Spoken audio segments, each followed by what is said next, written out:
Bom dia, boa tarde, boa noite, toda hora é hora de ouvir a palavra do Senhor. E hoje nós vamos ouvir no livro de Hebreus 11, 12 e 13, terminando assim a leitura do livro de Hebreus. Vamos lá. Ora, a fé é a certeza daquilo que esperamos e a prova das coisas que não vemos, pois foi por meio dela que os antigos receberam bom testemunho. Pela fé entendemos que o universo foi formado pela palavra de Deus, de modo que aquilo que se vê não foi feito do que é visível. Pela fé, Abel ofereceu a Deus um sacrifício superior ao de Caim. Pela fé, ele foi reconhecido como justo, quando Deus aprovou as suas ofertas. Embora esteja morto, por meio da fé ainda fala. Pela fé, Enoque foi arrebatado de modo que não experimentou a morte, e já não foi encontrado porque Deus o havia arrebatado. Pois antes de ser arrebatado, recebeu testemunho de que tinha agradado a Deus. Sem fé é impossível agradar a Deus, pois quem dele se aproxima precisa crer que ele existe e que recompensa aqueles que o buscam. Pela fé, Noé, quando avisado a respeito das coisas que ainda não se viam, movido por santo temor, construiu uma arca para salvar sua família. Por meio da fé, ele condenou o mundo e se tornou herdeiro da justiça, que é segundo a fé. Pela fé, Abraão, quando chamado, obedeceu e dirigiu-se a um lugar que mais tarde receberia como herança, embora não soubesse para onde estava indo. Pela fé, peregrinou pela terra prometida como se estivesse em terra estranha, viveu em tendas, bem como Isaque e Jacó, co-herdeiros da mesma promessa, pois ele esperava a cidade que tem alicerces, cujo arquiteto é edificador e é Deus. Pela fé, Abraão e também a própria Sara, apesar de estéril e avançada em idade, recebeu poder para gerar um filho, porque considerou fiel aquele que lhe havia feito a promessa. Assim, daquele homem já sem vitalidade, originaram-se descendentes tão numerosos como as estrelas do céu e tão incontáveis como a areia da praia do mar. Todos esses viveram pela fé e morreram sem receber o que tinha sido prometido.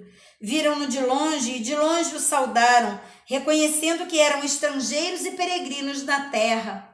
Os que assim falam mostram que estão buscando uma pátria. Se estivessem pensando naquela de onde saíram, teriam oportunidade de voltar.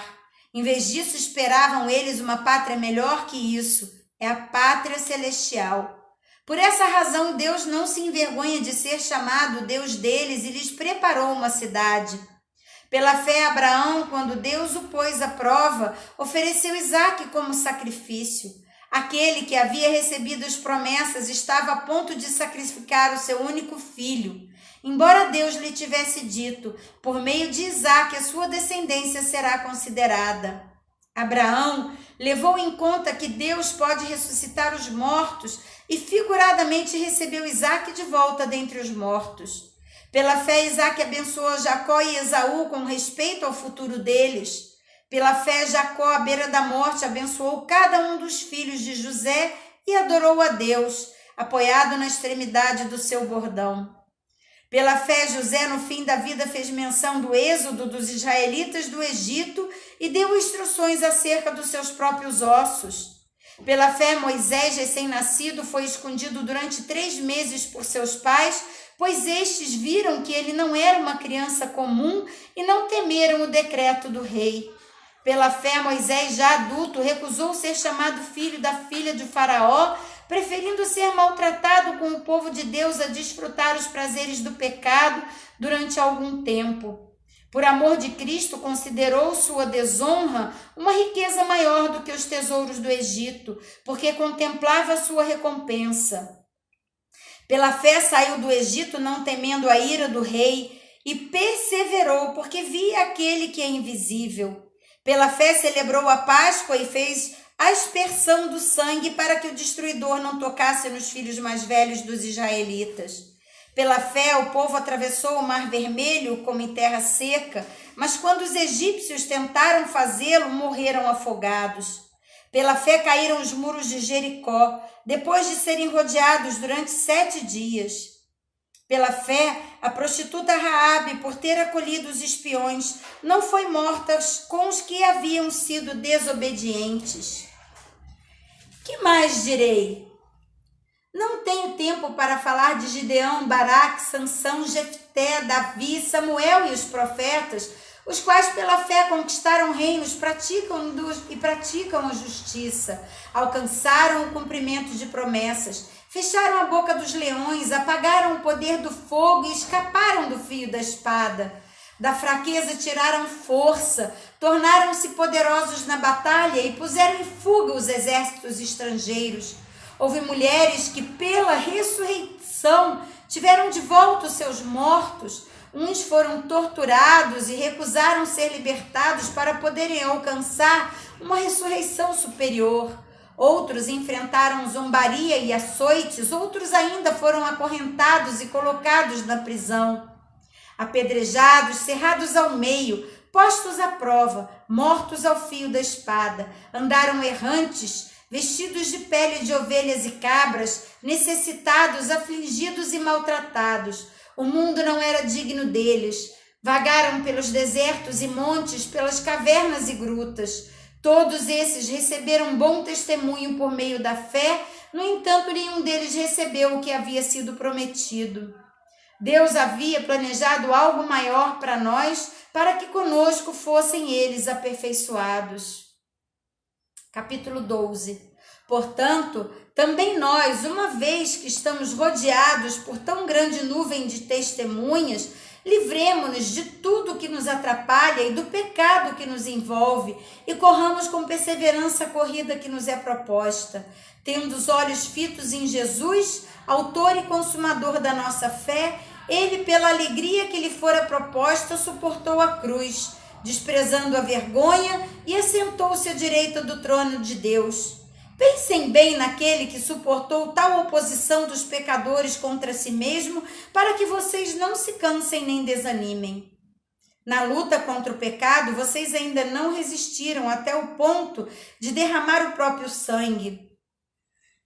Vocês se esqueceram da palavra de ânimo que lhes dirigem como a filhos? Meu filho, não despreze a disciplina do Senhor, nem se magoe com a sua repreensão, pois o Senhor disciplina a quem ama e castiga todo aquele a quem aceita como filho. Suportem as dificuldades, recebendo-as como disciplina. Deus os trata como filhos. Ora, qual o filho que não é disciplinado por seu pai? Se vocês não são disciplinados e a disciplina é para todos os filhos, então vocês não são filhos legítimos, mas sim ilegítimos. Além disso, tínhamos pais humanos que nos disciplinavam e nós os respeitávamos. Quanto mais devemos submetermos-nos ao Pai dos Espíritos para assim vivermos? Nossos pais nos disciplinavam por curto período, segundo lhes parecia melhor, mas Deus nos disciplina para o nosso bem, para que participemos da sua santidade. Nenhuma disciplina parece ser motivo de alegria no momento, mas sim de tristeza. Mais tarde, porém, produz fruto de justiça e paz para aqueles que por ela foram exercitados. Portanto, fortaleçam as mãos enfraquecidas e os joelhos vacilantes, façam caminhos retos para os seus pés, para que o manco não se desvie, antes seja curado. Esforcem-se para viver em paz com todos e para serem santos. Sem santidade ninguém verá a Deus. Cuidem que ninguém se exclua da graça de Deus, que nenhuma raiz de amargura brote por causa de perturbação, contaminando muitos, que não haja nenhum imoral ou profano, como Esaú, que por uma única refeição vendeu seus direitos de herança como filho mais velho. Como vocês sabem, posteriormente, quando quis herdar a bênção, foi rejeitado e não teve como alterar a sua decisão, embora buscasse a bênção com lágrimas. Vocês não chegaram ao monte que se podia tocar e que estava em chamas, nem as trevas, a escuridão, nem a tempestade, ao soar da trombeta e ao som de palavras tais, que os ouvintes rogaram para que nada mais lhe fosse dito, pois não podiam suportar o que lhes estava sendo ordenado. Até um animal, se tocar no monte, deve ser apedrejado. O espetáculo era terrível, até que Moisés disse: estou apavorado e trêmulo. Mas vocês chegaram ao Monte Sião, a Jerusalém celestial, a cidade do Deus vivo. Chegaram os milhares de anjos em alegre reunião, a igreja dos primogênitos, cujos nomes estão escritos nos céus. Vocês chegaram a Deus, juiz de todos os homens, aos espíritos dos justos aperfeiçoados, a Jesus, mediador de uma nova aliança, e ao sangue aspergido que fala melhor do que o sangue de Abel. Cuidado, não rejeitem aquele que fala. Se os que se recusam a ouvir aquele que os advertia na terra não escaparam, quanto mais nós, se nos desviarmos daquele que nos adverte nos céus. Aquele cuja voz outrora abalou a terra, agora promete: ainda uma vez abalarei não apenas a terra, mas também o céu. As palavras ainda uma vez indicam a remoção do que pode ser abalado, isto é, coisas criadas de forma que permaneça o que não pode ser abalado. Portanto, já que estamos recebendo um reino inabalável, sejamos agradecidos e assim adoremos a Deus de modo aceitável, com reverência e temor, pois o nosso Deus é fogo consumidor. Capítulo 13. Seja constante o amor fraternal, não se esqueçam da hospitalidade. Foi praticando-a que, sem saber, alguns acolheram anjos. Lembrem-se dos que estão na prisão como se aprisionados com eles, dos que estão sendo maltratados como se vocês mesmos estivessem sendo maltratados. O casamento deve ser honrado por todos, o leito conjugal conservado puro, pois Deus julgará os imorais e os adúlteros. Conservem-se livres do amor ao dinheiro e contentem-se com o que vocês têm, porque Deus mesmo disse: nunca o deixarei, nunca o abandonarei. Podemos dizer com confiança: o Senhor é meu ajudador, não temerei. O que me podem fazer os homens? Lembrem-se dos seus líderes que lhes falaram a palavra de Deus. Observe bem o resultado da vida que tiveram e imitem sua fé. Jesus Cristo é o mesmo ontem, hoje e para sempre. Não se deixem levar pelos diversos ensinos estranhos. É bom que o nosso coração seja fortalecido pela graça e não por alimentos cerimoniais, os quais não têm valor para aqueles que os comem.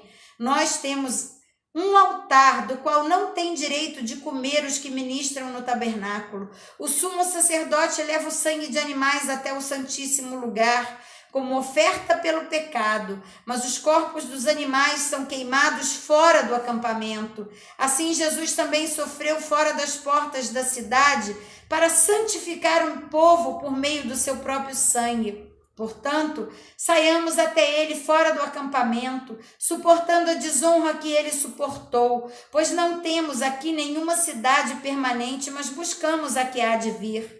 Por meio de Jesus, portanto, ofereçamos continuamente a Deus um sacrifício de louvor, que é fruto de lábios que confessam o seu nome. Não se esqueçam de fazer o bem e de repartir com os outros o que vocês têm, pois de tais sacrifícios Deus se agrada. Obedeçam aos seus líderes e submetam-se às autoridades deles. Eles cuidam de vocês como quem deve prestar contas. Obedeçam-lhes para que o trabalho deles seja uma alegria e não um peso, pois isso não seria proveitoso para vocês.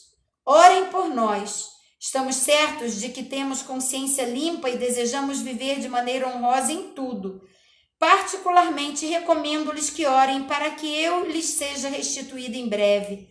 O Deus de paz, que pelo sangue da aliança externa trouxe de volta dentre os mortos o nosso Senhor Jesus, o grande pastor das ovelhas, os aperfeiçoou em todo o bem, para fazerem a vontade dele e operem em nós o que lhe é agradável, mediante Jesus Cristo, a quem seja a glória para todos sempre. Amém.